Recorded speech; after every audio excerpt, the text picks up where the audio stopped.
E se eu dissesse que a sua vida não é decidida pelas tempestades que enfrenta, mas pelo rosto que você mostra a elas, que não são as traições, nem os fracassos, nem os insultos que moldam seu destino, mas o silêncio que você mantém quando tudo parece perdido? A maioria gasta energia reagindo ao mundo. Eu descobri que os que vencem dominam o mundo sem levantar a voz. As pessoas acreditam que precisam reagir a tudo, como se cada crítica fosse uma convocação para a guerra. Mas o mundo não pertence aos que gritam mais alto. Pertence aos que mantêm a calma quando todos perdem a cabeça. A vida me ensinou isso na marra. Houve um dia, em uma sala lotada, quando um homem se levantou e atacou meu trabalho com tanta fúria que muitos esperavam que eu devolvesse na mesma moeda. Todos aguardavam o espetáculo da minha reação, mas eu não dei a eles o prazer de assistir a isso. Permaneci em silêncio. Não porque eu estivesse concordando, mas porque aprendi que quando você reage no calor da emoção, entrega ao outro o controle sobre você. A raiva dele cresceu na mesma proporção do meu silêncio. E no final, quem parecia pequeno não era eu, era ele. Quantas vezes você já perdeu o sono porque alguém disse algo que te feriu? Quantas vezes já reagiu impulsivamente e se arrependeu minutos depois? Repare bem, não é a crítica que destrói sua paz, é a reação desmedida. Quando você responde sem pensar, joga fora o bem mais valioso que possui, sua energia emocional. E é por isso que digo, o silêncio não é sinal de fraqueza, é sinal de domínio próprio. O homem que permanece calmo no meio da tempestade transmite uma força que intimida mais do que qualquer palavra poderia fazer. Pense nos grandes líderes da história. Abraham Lincoln, por exemplo, enfrentou ataques pessoais tão violentos que teriam destruído um homem comum. Mas ele não se rebaixava para responder insultos. Ele construía pontes quando os outros só viam muros. Por isso foi lembrado como um estadista e não como um brigão. Esse é o poder da calma. Ela transforma a provocação em irrelevância. Eu mesmo precisei aprender isso na pele. Houve um período em que críticas públicas tentaram manchar meu nome. Antigamente, eu teria corrido para me justificar, para mostrar ao mundo que estavam errados. Mas dessa vez fiz o oposto. Calei-me e continuei meu trabalho. E com o tempo, as mesmas pessoas que me atacavam tiveram que admitir os resultados que eu construía, porque o barulho das conquistas sempre fala mais alto do que qualquer discussão. Talvez você agora esteja passando por algo semelhante. Pode ser no trabalho, na família ou com amigos. Palavras duras foram ditas. Você sente vontade de responder, de provar seu valor. Mas responda para si mesmo. Isso vai mudar algo? Vai te aproximar da vida que deseja ou apenas roubar sua paz? Lembre-se, quando você escolhe reagir a tudo, vive como um fantoche nas mãos dos outros. Mas quando decide guardar silêncio, mostra que sua energia está comprometida com um propósito maior. Durante os próximos 7 dias, proponho que você faça um teste. Não reaja na hora. Alguém vai te provocar. É inevitável. Respire, fique em silêncio. Caminhe para fora se for preciso. Depois, com a cabeça fria, decida se aquela situação merece sua atenção ou não. Você vai perceber algo poderoso.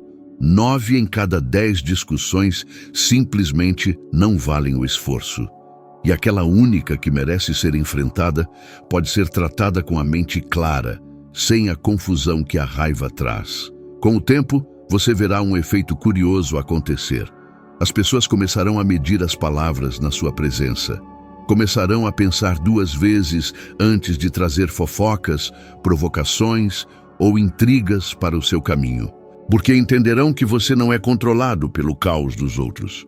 E quando o mundo percebe que não tem o poder de te abalar, ele começa a te respeitar de um jeito silencioso, mas profundo. Sereno não é aquele que nada sente. Sereno é aquele que sente tudo, mas escolhe o que merece resposta. E essa escolha é a verdadeira liberdade emocional. É isso que transforma um homem comum em alguém inabalável. Alguém que não vive como folha levada pelo vento, mas como a montanha que permanece firme, não importa a força da tempestade. O orgulho é como um ladrão silencioso. Entra sem ser notado.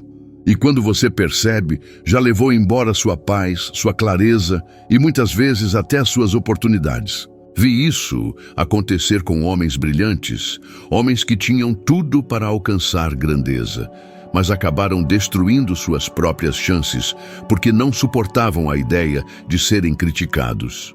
Eles não sabiam engolir o orgulho e pagaram caro por isso. Recordo-me de um empresário da minha época, tão talentoso quanto qualquer outro, mas que se envolvia em brigas públicas para defender sua imagem a qualquer custo. Cada crítica era um duelo, cada provocação virava uma guerra. Enquanto ele perdia tempo e energia rebatendo palavras, seus concorrentes silenciosos avançavam, construindo fortunas e reputações sólidas. Quando ele percebeu, já estava isolado, sem aliados e sem negócios. O preço do orgulho é sempre mais alto do que imaginamos. Em contrapartida, vi homens como Henry Ford, que no início da carreira foi ridicularizado inúmeras vezes por acreditar que poderia colocar o homem comum atrás do volante de um automóvel. Se tivesse gasto suas forças discutindo com cada crítico, talvez nunca tivesse construído a Ford Motor Company. Mas Ford aprendeu a lição mais importante que um homem pode aprender. Seu trabalho precisa falar mais alto do que seu ego. Ele não se importava com o riso dos outros, continuava construindo. E por isso, anos depois, os mesmos que zombavam dele dirigiam os carros que ele fabricou. Quantas vezes você já se envolveu em discussões apenas para provar que estava certo? Quantas vezes sentiu seu coração acelerar porque alguém questionou sua capacidade, sua inteligência ou suas decisões? O orgulho ferido nos faz agir como se o mundo inteiro estivesse assistindo, mas na verdade quase ninguém está prestando atenção. E mesmo que estivesse, de que vale ganhar uma discussão e perder a paz? De que adianta defender seu nome e ver sua vida emocional e profissional se desmanchar por dentro? Eu também já fui tentado pelo orgulho. Lembro de um período em que um artigo escrito contra mim circulou em jornais. Falavam que minhas ideias eram ilusórias, que eu vivia de teorias e não de resultados. Por dentro, eu queria responder, queria gritar ao mundo que estavam errados. Mas respirei fundo e continuei meu trabalho. Os anos passaram e os livros que escrevi mudaram a vida de milhões. Hoje, quase ninguém lembra do crítico. Mas os resultados, esses ninguém pode apagar. O orgulho exige reações rápidas, emocionais, sem pensar nas consequências. Ele transforma provocações pequenas em guerras desnecessárias. E enquanto você luta batalhas inúteis, o tempo, esse juiz implacável, continua correndo. O que poderia ser usado para construir seu futuro é desperdiçado defendendo seu passado. Por isso, aprendi a me perguntar antes de reagir: isso vai me aproximar da vida que desejo ou vai apenas satisfazer meu ego por alguns minutos? 9 vezes em cada 10, a resposta me diz para ficar calado e seguir em frente.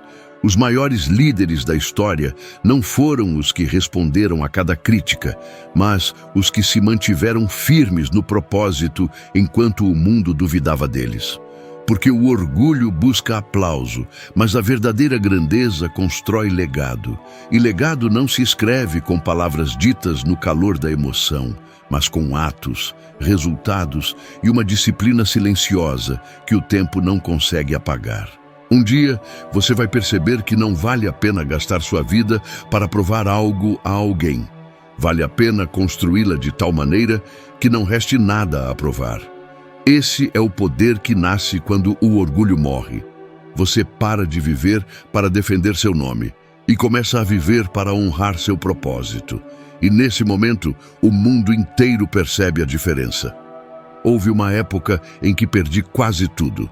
Negócios que pareciam sólidos ruíram de um dia para o outro.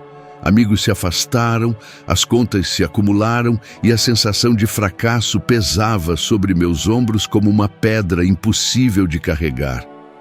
Lembro-me de caminhar sozinho por uma rua deserta, tarde da noite, tentando entender onde havia errado e, pior, como recomeçar sem nada além da própria vergonha.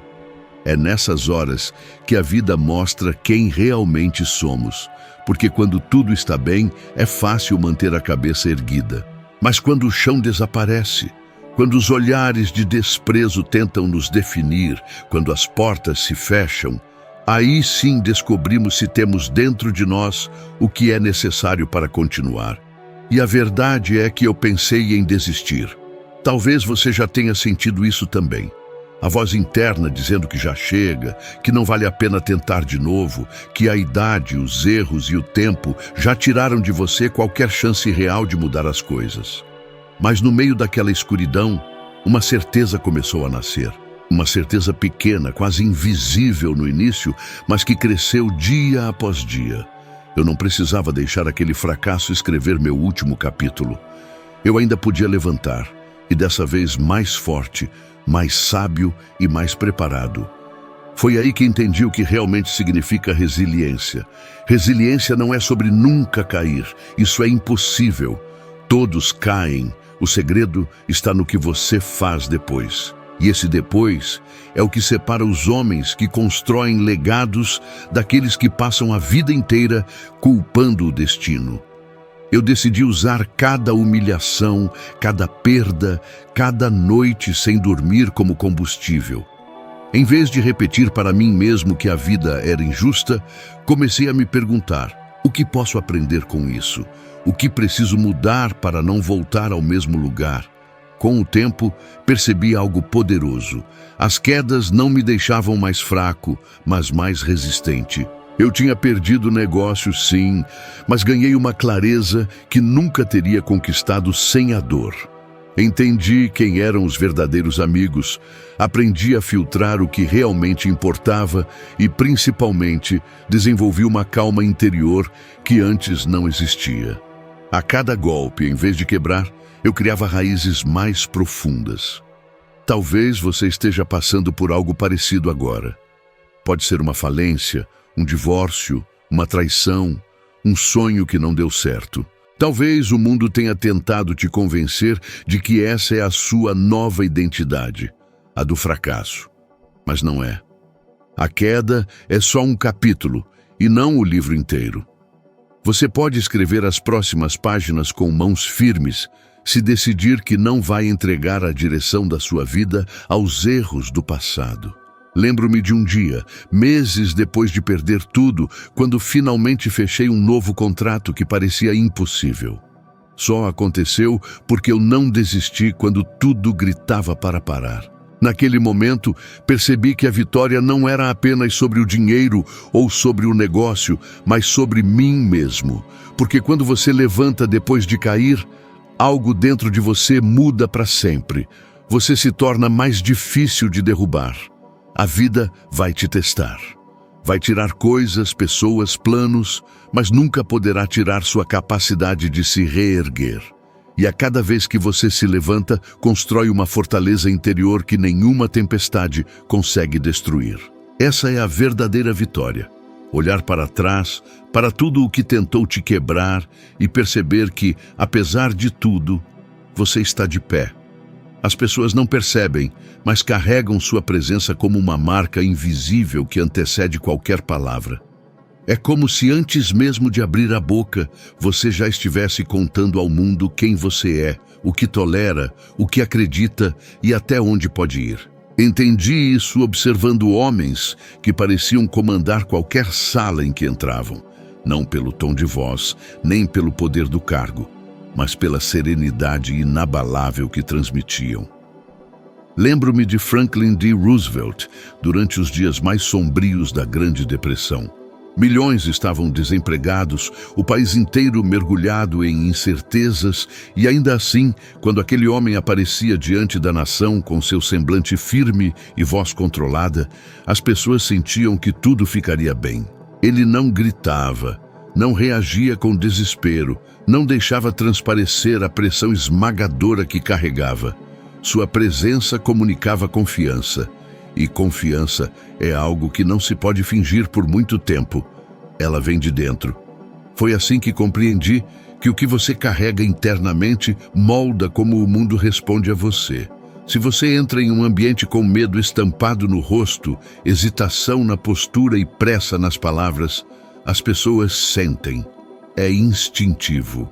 Olhares desviam, portas se fecham, oportunidades se afastam. Não porque o mundo é cruel, mas porque o mundo reflete a energia que você transmite. Por outro lado, quando você chega calmo, com a postura ereta, com passos firmes e uma expressão que diz, eu sei para onde estou indo, sem precisar pronunciar uma única palavra, algo muda. As pessoas começam a prestar atenção, suas opiniões ganham peso, suas ideias encontram espaço. Eu vi isso acontecer muitas vezes. Certa vez, participei de uma negociação em que 2 empresários competiam ferozmente pelo mesmo contrato. Um deles falava alto, gesticulava demais, parecia determinado a convencer pela força da insistência. O outro mantinha-se sereno, ouvia mais do que falava, esperava os momentos certos para se pronunciar. No fim, adivinhe quem ganhou o acordo? O homem que parecia no controle de si mesmo. Porque confiança não está no volume da voz, mas na firmeza da presença. E aqui está um segredo que muitos ignoram. A calma que impressiona os outros não nasce no momento em que você precisa dela. Ela é construída muito antes, no silêncio, na disciplina diária, no hábito de não se deixar levar pelo caos ao redor. É resultado de noites em que você escolhe refletir em vez de reclamar.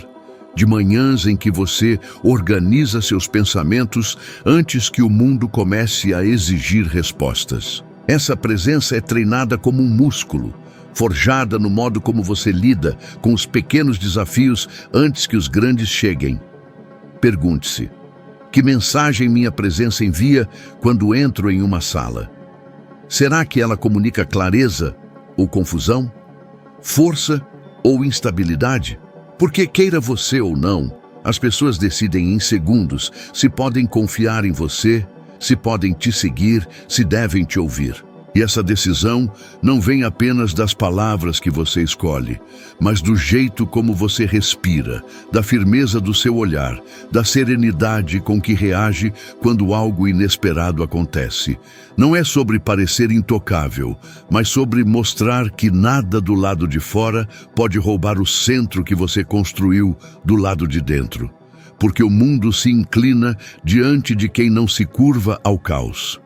E quando você aprende a cultivar essa presença inabalável, descobre que não precisa exigir respeito. Ele vem até você, naturalmente, como resposta à calma que você decidiu carregar. Com o tempo, percebi que a paz interior precisava ser tratada como um bem precioso, tão valioso quanto qualquer fortuna material. Há quem proteja dinheiro com cofres, cadeados e alarmes, mas deixa a mente aberta a qualquer provocação barata, a qualquer opinião sem importância, como se a tranquilidade fosse algo sem valor. Vi homens ricos perderem a saúde porque não sabiam filtrar o que realmente merecia sua atenção. A cada crítica reagiam, a cada rumor se irritavam, a cada pequeno contratempo transformavam o dia inteiro em tormenta. Não havia muro, não havia filtro, não havia controle.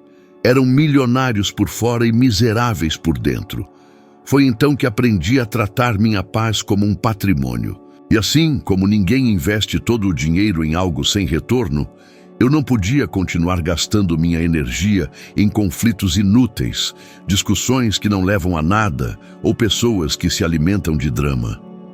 Comecei a escolher, com cuidado, o que realmente merecia minha reação. E descobri algo surpreendente. 90% do que costumava me tirar do sério simplesmente não tinha importância alguma. Eram opiniões passageiras, pequenos imprevistos, comentários maldosos, coisas que, no fim das contas, não mudavam nada no rumo da minha vida, a não ser pelo peso emocional que eu permitia que tivessem. Lembro-me de um dia em que fui duramente criticado por um colega de negócios. Ele queria me provocar, me tirar do eixo, talvez até me ver perder a cabeça diante de todos. Mas eu permaneci calmo.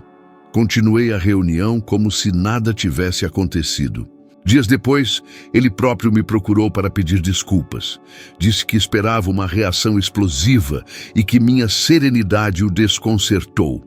Foi quando percebi que, quando você guarda sua paz, não só protege a si mesmo, como também desarma os outros. A calma desconcerta porque não pode ser controlada por quem vive de barulho. Hoje entendo que cada reação tem um custo. Cada vez que você se irrita, gasta energia mental e física. Cada vez que perde a paciência, entrega o controle das suas emoções a alguém ou a alguma coisa. E quando isso se repete dia após dia, o preço é alto. Noites mal dormidas, decisões precipitadas, relacionamentos destruídos, sonhos abandonados porque a mente estava ocupada demais, com disputas que não valiam nada. Por isso passei a construir hábitos que me blindam contra essa perda de energia. Reservo momentos de silêncio para pensar antes que o mundo exija respostas. Escolho as pessoas com quem converso, os ambientes que frequento, as batalhas que luto. Nem tudo merece meu tempo, nem tudo merece minha emoção. E cada vez que digo não ao que rouba minha paz, digo sim à minha clareza, à minha saúde, ao meu propósito. Muitos acreditam que viver em paz significa evitar problemas, como se fosse possível controlar tudo ao redor. Mas a verdadeira paz não depende do silêncio externo. Ela nasce da decisão firme de que nada de fora pode comandar o que acontece dentro de você. E quando essa decisão é tomada, você descobre uma liberdade rara, a de seguir construindo sua vida enquanto o mundo grita lá fora, sem permitir que esse barulho defina o ritmo do seu coração. E, curiosamente, quando você escolhe essa serenidade, portas começam a se abrir. As pessoas confiam mais em quem não se desespera. Oportunidades surgem para quem transmite segurança. E a própria vida parece respeitar aqueles que não se deixam arrastar por cada tempestade passageira. Porque, no fim, guardar a paz é muito mais do que um ato de proteção. É um ato de inteligência. É a escolha consciente de gastar sua energia apenas com aquilo que realmente constrói seu futuro. Chega um momento na vida em que não há mais espaço para desculpas. Você olha para trás e percebe quantas oportunidades foram perdidas, quantas vezes o medo, o orgulho ou a indecisão seguraram seus passos. Mas acima dos 40, a vida exige outra postura. É como se o tempo começasse a cobrar o preço da hesitação. E foi nessa fase que entendi algo simples, porém transformador. A história que contamos a nós mesmos molda a vida que construímos. Enquanto eu repetia mentalmente os erros, as perdas e as vozes que me criticavam, continuava preso ao passado. Era como tentar escrever um novo capítulo sem nunca virar a página anterior. Um dia, sentado sozinho, peguei uma folha em branco e escrevi: quem eu decido ser a partir de agora? Essa pergunta, aparentemente ingênua, foi o divisor de águas. Porque percebi que não precisava esperar por aprovação, pelas condições perfeitas ou pela permissão de ninguém para mudar. Eu podia assumir o papel de autor e reescrever tudo, começando pelas minhas próprias reações, pelos meus hábitos e pela forma como encarava o que estava diante de mim. Muitas pessoas vivem como personagens de uma história escrita por outros.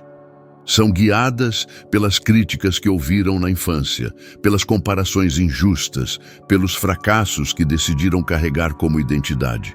Eu conheci homens brilhantes que morreram acreditando que não tinham valor simplesmente porque nunca desafiaram a narrativa que o mundo impôs a eles. Mas também conheci pessoas comuns, sem recursos ou títulos, que transformaram suas vidas quando decidiram mudar a forma como se viam e começaram a agir como protagonistas do próprio destino. Lembro-me de um amigo que, após perder tudo em um negócio, passou meses repetindo que a vida havia acabado para ele.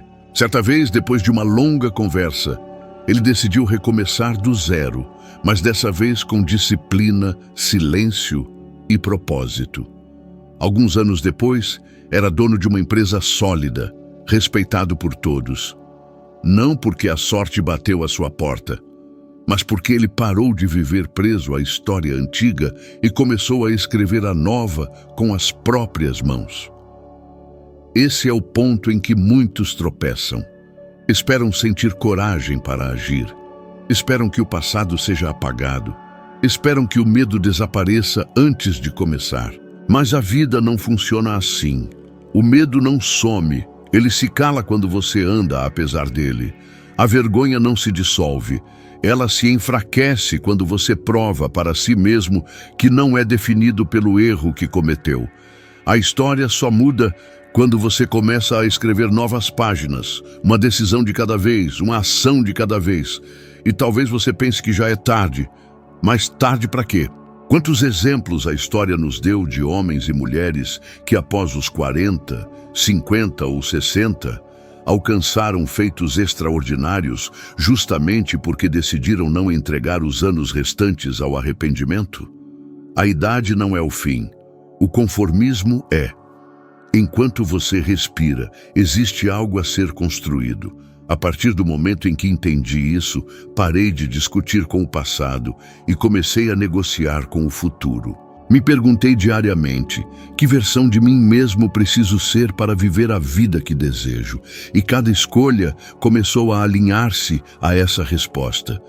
Os dias deixaram de ser apenas repetições e passaram a ser tijolos na construção de algo maior, porque no fim, não é a crítica que define sua história, nem os fracassos que você teve, mas a decisão de não entregar a caneta ao medo, ao orgulho ou ao arrependimento. Você pode não controlar tudo o que acontece, mas controla como responde, como continua e o que constrói a partir daqui. E é essa decisão que separa os que apenas existiram dos que realmente viveram. No fim das contas, tudo se resume a uma escolha. Quem governa sua vida? Você ou suas emoções?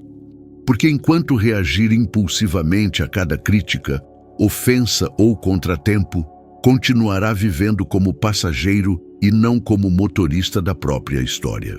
O verdadeiro poder não está em controlar o mundo lá fora, mas em controlar o mundo aqui dentro. E se isso fez sentido para você, saiba que o próximo passo já está ao seu alcance. O próximo vídeo está aparecendo agora mesmo na sua tela, e nele você vai subir mais um degrau nessa jornada para se tornar 1% melhor do que é hoje. Obrigado por me acompanhar até aqui, e eu te espero lá.